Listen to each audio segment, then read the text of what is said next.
রাধে রাধে সবাইকে। আজকে বৃহস্পতিবারে দুপুরের মেনুতে কী কী আছে দেখিয়ে দিই।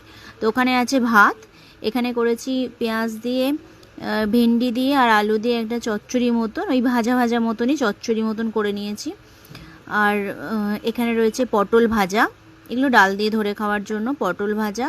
আর রয়েছে এখানে লোটে মাছ ভাজা। লোটে মাছটা ওই ময়দা চালের গুঁড়ো দিয়ে ব্যাটার করে তার মধ্যে মানে ব্যাটারটা ডুবাইনি, ওর সাথে মাখিয়ে নিয়ে ভেজেছি, বেশ মচমচে হয়েছে।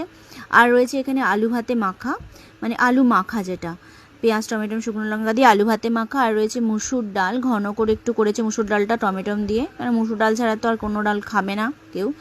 তো আর এখানে রয়েছে লোটে মাছের ঝাল, মানে এটা আমি ঝোলই করতে চেয়েছিলাম, তো ওটা ঝোলটা টেনে গিয়ে ঝাল হয়ে গেছে। এটা বেসিক্যালি আমার জন্য, এটা আর কেউ খায় না। তো বাড়ির ঘরের মধ্যে দুটো তরুলি, মানে কটা 3-4টে তরুলি ছিল, তো তরুলিগুলো সোজা মানে সরু সরু করে কেটে মাছের ঝালের মধ্যে দিয়ে দিয়েছি, লোটে মাছের ঝাল ওটা। তো কাল যেহেতু তো দানা যেতে যদি খেতে নিই, তাই জন্য সব আজকে শেষ করে